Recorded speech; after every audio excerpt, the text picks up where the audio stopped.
Di awal film kita dibawa ke tahun 1924 tepatnya di kota Tokyo.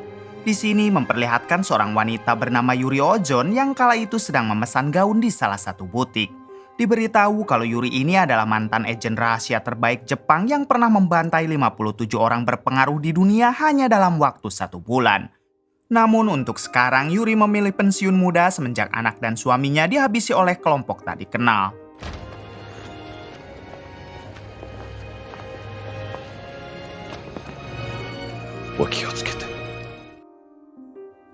Adegan berpindah ke pedesaan yang cukup jauh dari kota Tokyo.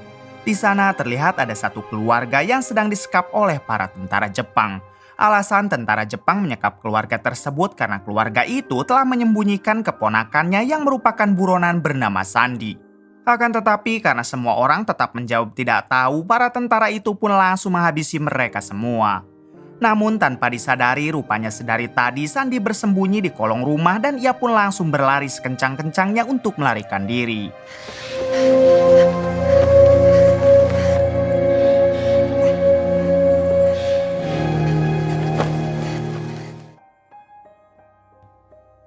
Di sisi lain memperlihatkan Yuri si mantan agen rahasia yang sekarang sedang berada di rumah. Ternyata Yuri tidak tinggal sendiri melainkan ditemani oleh 2 adik perempuannya dan juga sahabat Yuri yang merupakan seorang pengacara handal bernama Iwami. Tak lama Yuri meminta adiknya agar menjaga rumah karena besok pagi Yuri harus pergi ke kota sebelah untuk menemui rekannya dulu saat menjadi agen rahasia. Di sini si adik sempat melarang Yuri sebab di luaran sana pasti banyak sekali musuh di masa lalu yang masih mengincar Yuri. Namun Yuri meminta si adik agar tenang saja karena ia pasti bisa menghadapi itu semua.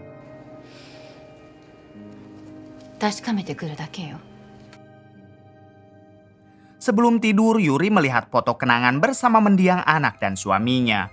Terlihat Yuri yang sangat merindukan mereka, namun apa daya kini Yuri hanya bisa mengirim doa saja untuk mereka.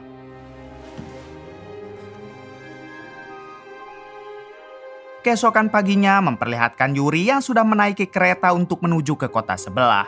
Di tengah perjalanan, kereta itu berhenti di salah satu stasiun untuk mengangkut lagi penumpang lainnya. Namun tidak disangka di stasiun itu ada Sandy si bocil buronan tentara Jepang yang langsung memasuki kereta tersebut. Tapi sayang di kereta tersebut sudah ada 3 tentara Jepang yang berjaga dan langsung menangkap Sandy. Lalu Yuri yang melihat hal tersebut tentunya ia tidak bisa tinggal diam dan hanya butuh waktu 1 menit Yuri berhasil menghabisi 3 tentara itu.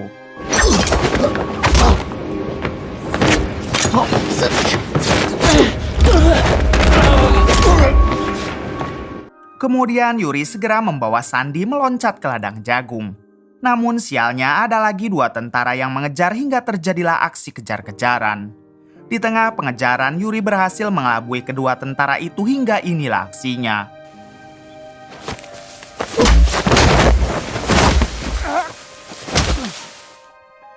Setelah berhasil menghabisi kedua tentara itu, Yuri meminta agar Sandy pergi karena mereka sudah tidak ada urusan lagi. Namun bukannya pergi, Sandy malah mengikuti kemanapun langkah Yuri. Di tengah perjalanan, Yuri yang risih karena terus diikuti, ia pun bertanya kemanakah tujuan Sandy sebenarnya dan kenapa Sandy bisa diburu oleh para tentara Jepang. Sandy menjawab kalau dirinya bertujuan ke daerah Tamano yang ada di kota Tokyo untuk mencari seorang wanita bernama Yuri Ozon. Mendengar hal tersebut, seketika Yuri terkejut dan kembali bertanya siapakah orang yang telah mengutus Sandy. Sandy mengatakan kalau ia diutus oleh ayahnya yang bernama Hosomi untuk meminta perlindungan kepada Yuri Ozon. Rupanya sampai sekarang Sandy belum menyadari kalau wanita yang ada di hadapannya itu adalah Yuri Ozon. Pada akhirnya Yuri mau membawa Sandy dan ia akan mencari tempat yang lebih aman untuk mengobrol lebih detailnya. Setelah itu Yuri mampir dulu sebentar ke wartel untuk menghubungi adiknya di rumah. Di sini Yuri meminta si adik agar memberikan panggilannya kepada Iwami si pengacara.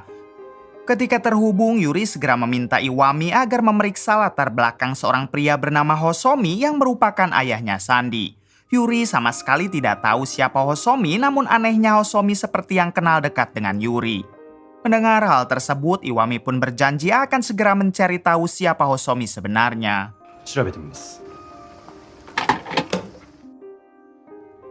Di balik itu, Sandi malah pergi ke pasar untuk mencari makanan karena ia sangat kelaparan. Sialnya, di pasar itu sudah ada beberapa tentara yang berkeliling hingga mereka langsung menangkap Sandi. Kemudian para tentara itu membawa Sandi ke tempat sepi, lalu mereka memaksa Sandi agar memberikan sesuatu yang pernah ayah Sandi berikan kepadanya. Beruntung Yuri datang tepat waktu dan langsung menghabisi para tentara yang ada di sana.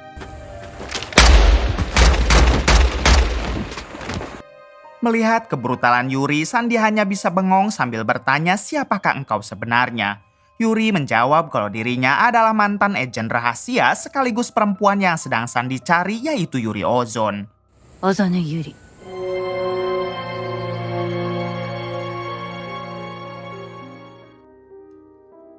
Adegan berpindah ke markas militer yang berada di kota Tokyo. Di sini terlihat seorang jenderal angkatan darat bernama Hotman yang sedang memarahi kolonelnya karena sampai sekarang mereka belum bisa menangkap Sandi. Si kolonel menjelaskan kalau Sandi dilindungi oleh seorang wanita hebat yang kemampuannya di atas rata-rata. Dan untuk sekarang mereka sepertinya kabur ke tengah hutan, tapi si kolonel berjanji akan segera menangkap mereka berdua.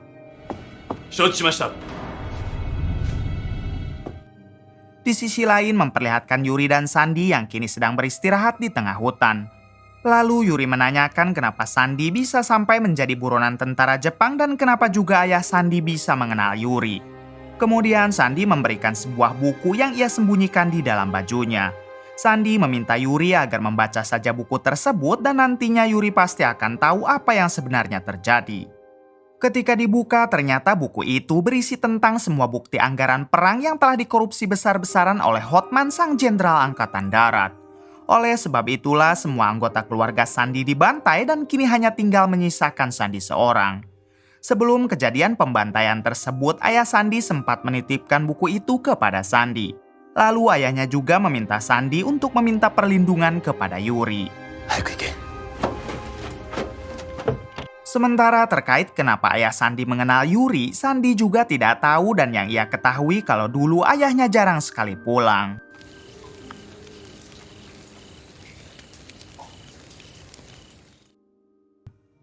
Satu jam kemudian, Yuri membawa Sandi ke salah satu tempat pembuatan granat yang tak jauh dari hutan tersebut. Di sini Yuri meminta Sandi agar menunggu di luar sementara dirinya akan masuk ke dalam untuk mengambil bubuk granat yang nantinya akan Yuri rakit. Setelah berhasil mengambil bubuk granat itu, Yuri pun bergegas kembali. Namun di sini ia melihat Sandi yang telah tertangkap oleh satu penjaga di sana. Dengan cepat Yuri langsung menodong penjaga tersebut lalu memintanya agar jangan melawan. Si penjaga yang ketakutan akhirnya ia pun memohon kepada Yuri untuk mengampuninya. Alhasil Yuri meminta si penjaga itu agar mengantarkan mereka berdua menyeberangi danau dengan menggunakan perahu. Si penjaga yang takut dihabisi, ia pun hanya bisa menuruti permintaan Yuri.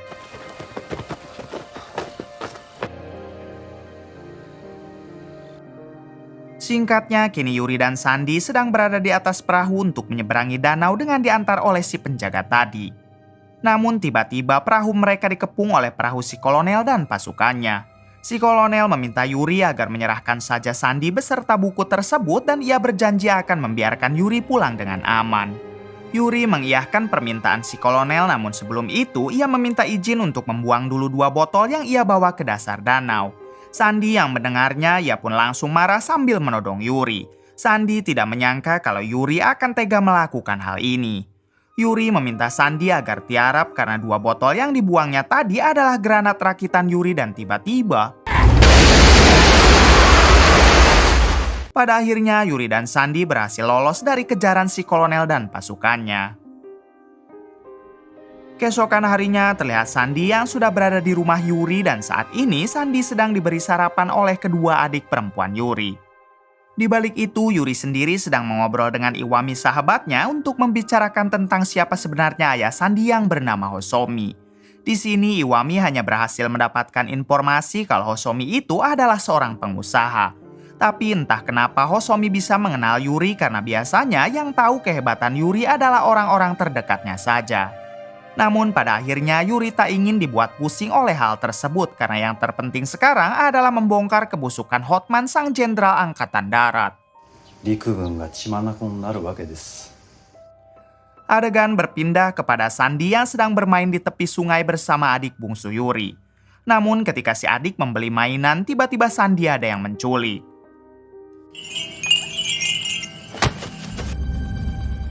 Dengan cepat si adik segera pulang ke rumah dan memberitahukan hal tersebut kepada Yuri. Di waktu yang sama, telepon rumah Yuri berdering dan ketika diangkat ternyata itu adalah ketua Yakuza. Di sini si ketua Yakuza meminta Yuri agar datang ke markasnya jika Sandy ingin selamat. Dengan cepat Yuri dan Iwami langsung mendatangi markas si ketua Yakuza. Sesampainya di sana, tanpa rasa takut sedikit pun Yuri mengeluarkan senjatanya lalu menodong si ketua Yakuza. Si ketua Yakuza hanya tertawa sambil memuji keberanian Yuri. Kemudian Yuri meminta si ketua Yakuza agar mengembalikan Sandy. Si ketua Yakuza menjawab jika dirinya akan melepaskan Sandy asalkan Yuri mau bekerja sama dengannya. Yuri mengiyahkan permintaan tersebut, namun kerjasama mereka akan dimulai nanti setelah Yuri berhasil membongkar semua kejahatan Hotman sang jenderal angkatan darat. Si ketua Yakuza pun tidak mempermasalahkan hal itu dan ia akan selalu menunggu Yuri kembali. Pada akhirnya Sandy dilepaskan lalu Yuri segera membawa kembali Sandy pulang ke rumah. Wakatta.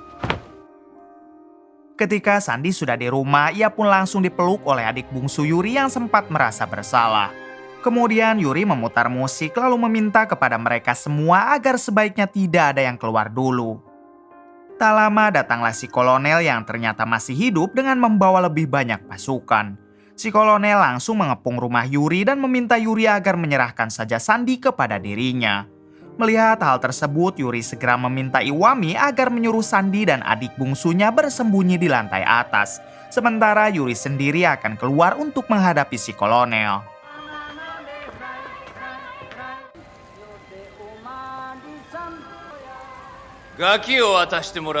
Saat berada di luar, Yuri mengatakan kalau anak buah si kolonel begitu sangat banyak.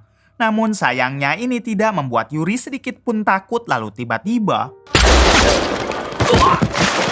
ternyata itu adalah tembakan dari adik tengah Yuri yang juga lihai baku hantam seperti Yuri. Pada akhirnya terjadilah peperangan antara dua melawan banyak.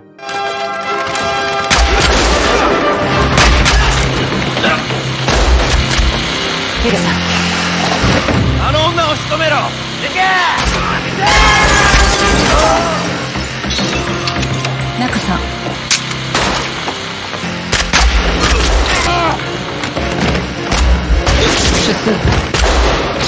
Di tengah peperangan, tiba-tiba ada seorang bocil tetangga yang berjalan hingga membuat Yuri dan adiknya tidak bisa menembak.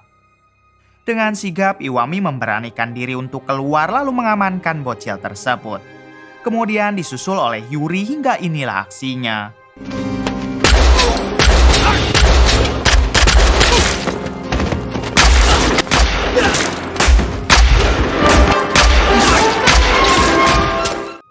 Meskipun Yuri harus tertembak di pundaknya, akan tetapi ia terus menyerang hingga dapat meratakan sebagian besar anak buah si kolonel.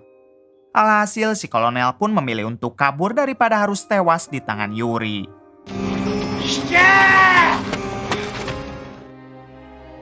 Satu jam kemudian terlihat Yuri yang sedang diobati oleh kedua adiknya. Untungnya mereka berdua dapat mengeluarkan peluru yang bersarang di pundak Yuri. Di sisi lain, si kolonel tampak sedang disiksa habis-habisan oleh Hotman sang jenderal angkatan darat karena sampai sekarang si kolonel belum juga dapat menangkap Sandy. Hotman akhirnya memberikan waktu 1 minggu dan jika si kolonel sampai gagal lagi, maka Hotman tidak akan segan-segan menghabisi si kolonel dan seluruh anggota keluarganya. Keesokan harinya, Iwami menemukan sebuah alamat dari buku yang diberikan oleh Sandy. Ketika dicek menggunakan peta, ternyata alamat itu berlokasi di salah satu kuil yang ada di tengah hutan. Meskipun Yuri baru sembuh dari lukanya, namun ia akan berangkat ke kuil tersebut bersama dengan Sandy. Sebab jika mereka hanya berdiam diri, maka itu tidak akan menguak kasus korup dari Hotman sang jenderal.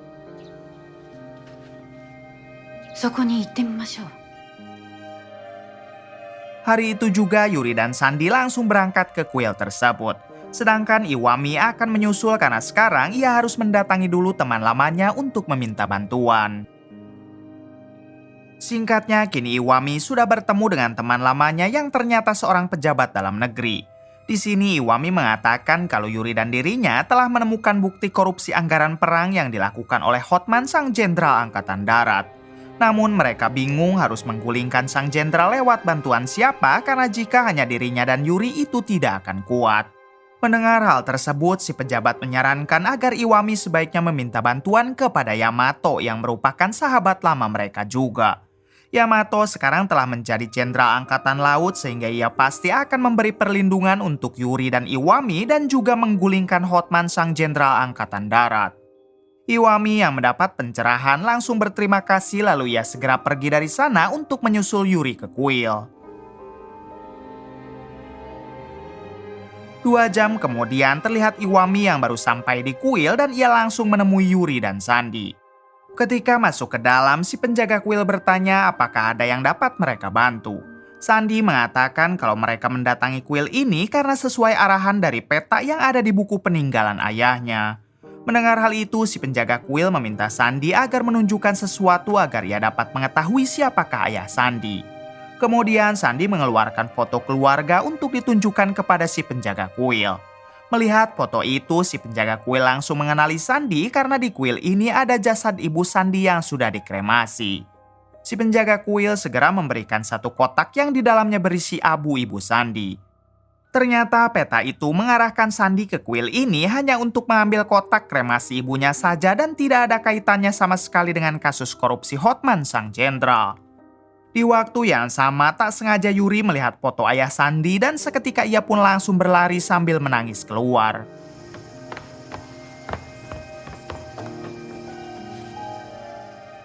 Dengan cepat, Iwami segera mengejar Yuri lalu menanyakan apa yang sebenarnya terjadi.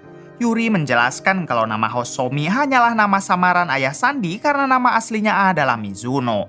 Iwami lanjut bertanya lantas dari mana Yuri mengetahui itu semua. Sambil menangis, Yuri menjawab kalau ayah Sandy ternyata adalah suami Yuri. Terungkap fakta kalau selama ini ayah Sandy mempunyai 2 istri yang mana istri pertamanya adalah Yuri dan istri keduanya yaitu ibunya Sandy. Oleh sebab itulah sebelum dia tewas, sang ayah meminta Sandy agar meminta pertolongan kepada Yuri yang merupakan ibu tirinya. Akan tetapi Yuri yang baru mengetahui fakta ini sekarang ia pun merasa telah dikhianati. Mendengar itu semua, Iwami menasihati Yuri agar sebaiknya ia tidak menjadi dendam kepada Sandy sebab anak itu tidak tahu apa-apa. Untungnya Yuri mau mendengarkan nasihat Iwami dan ia pun langsung mengikhlaskan semuanya. Tak lama datanglah Sandy sambil bertanya kenapa Yuri menangis. Yuri pun mendekati Sandy lalu mengatakan kalau mulai sekarang ia akan menganggap Sandy seperti anaknya sendiri. Kemudian Yuri mengajari Sandy cara menembak yang benar agar nantinya Sandy bisa menjaga diri.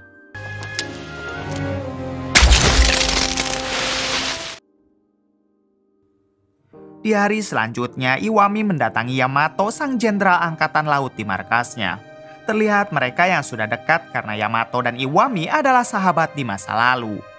Di sini Iwami menjelaskan semuanya terkait Hotman, sang jenderal angkatan darat yang telah mengkorupsi dana perang. Iwami juga bisa memberikan bukti detailnya atas semua kejahatan Hotman, namun bukti itu berada di tangan Sandy. Mendengar hal tersebut, Yamato bersedia membantu Iwami, namun ia harus membawa Sandy ke sini. Iwami dengan segera menghubungi Yuri lalu memintanya agar membawa Sandy ke markas Yamato paling telat besok pagi.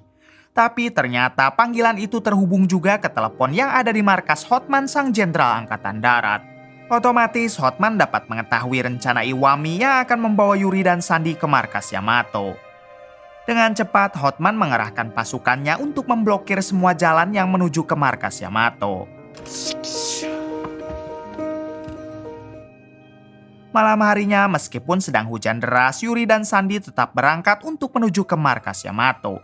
Namun terlihat di setiap jalan yang sudah dijaga ketat oleh pasukan Hotman. Di balik itu terlihat si kolonel yang berpesan kepada anak buahnya agar selalu waspada karena Yuri begitu sangat hebat. Tak lama si kolonel meminta para anak buahnya agar mengecek ke gorong-gorong sebab ia mendengar suara yang mencurigakan. Hingga ketika beberapa orang mengeceknya tiba-tiba. Ketika kekacauan terjadi, Yuri dan Sandy pun langsung keluar dari gorong-gorong. Namun bersamaan dengan itu, ia diserang oleh si kolonel hingga terjadilah perduelan di antara mereka. Yuri-chan! Pada akhirnya Yuri dapat memojokkan si kolonel. Namun bukannya menyerah, si kolonel malah merendahkan suami Yuri hingga Yuri segera mengirimnya ke alam lain.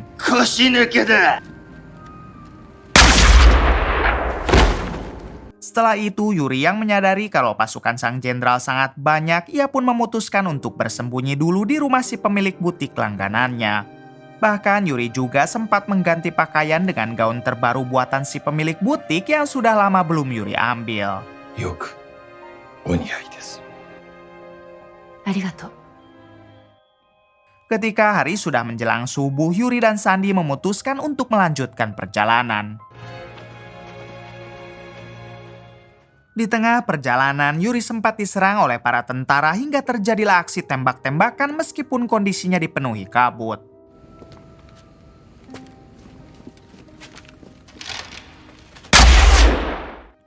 Di sisi lain memperlihatkan Iwami yang sedang gelisah karena Yuri tak kunjung datang. Pada akhirnya Iwami meminta izin kepada Yamato untuk menyusul Yuri dengan meminjam persenjataan milik Yamato. Kembali kepada Yuri yang tiba-tiba bertemu dengan dua adik perempuannya. Ternyata mereka datang dengan maksud membantu Yuri karena dari kemarin dua adiknya itu sangat mengkhawatirkan Yuri. Alhasil Yuri memerintahkan mereka berdua agar membuat kekacauan untuk memancing perhatian para tentara. Sementara Yuri dan Sandy diam-diam akan melanjutkan perjalanan hingga inilah aksi mereka.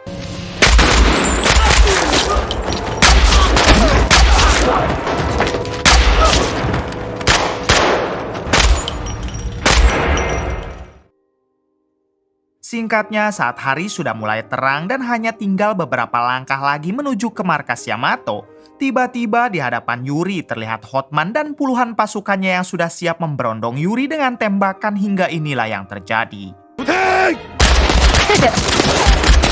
Beruntung tidak ada satupun tembakan yang mengenai Yuri dan juga Sandy. Di sini Yuri sebenarnya sudah pasrah karena tidak mungkin ia bisa menghadapi seluruh pasukan itu sendirian. Namun kemudian datanglah Iwami sambil mengendarai motor yang telah dipasangi bom. Lalu Iwami meluncurkan motornya ke arah pasukan Hotman dan inilah hasilnya.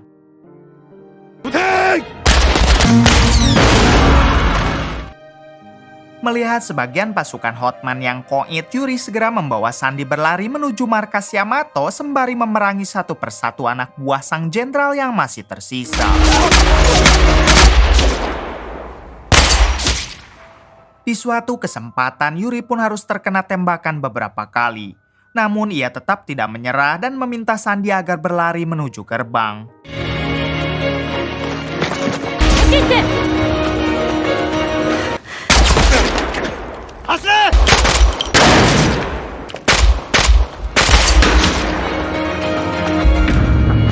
Untungnya Yamato dan pasukannya sudah ada di depan gerbang lalu berteriak meminta kepada semua orang di sana agar tidak ada lagi yang menembak.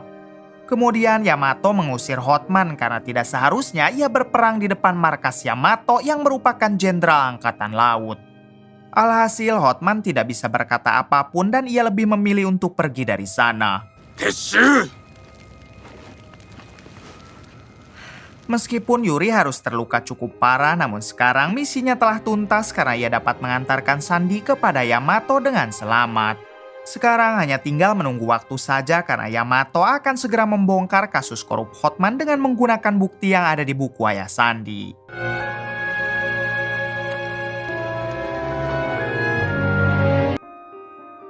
Dua hari setelah itu, terlihat Hotman yang sedang menghubungi seseorang karena sekarang ia berniat untuk menghabisi Yamato yang bisa mengancam karir dan kehidupannya. Namun bersamaan dengan itu, tiba-tiba datanglah si ketua Yakuza yang langsung menghabisi sang jenderal. Ternyata si ketua Yakuza juga mempunyai dendam kepada Hotman sebab dulu Hotman telah menghabisi orang tua si ketua Yakuza. Beberapa minggu kemudian, Yuri dan Sandy nongkrong di sebuah dermaga. Sambil menikmati kue kesukaan ayah Sandi atau suaminya Yuri, di sini ia meminta Sandi agar menganggap Yuri seperti ibu kandungnya sendiri. Mendengar hal tersebut tentunya Sandi sangat bahagia karena sekarang ia telah memiliki keluarga baru. Kemudian film pun tamat. Bagaimana menurut kalian? Oke, terima kasih ya sudah menonton sampai akhir. Mohon maaf bila banyak kesalahan. Salam dari Bray Movie.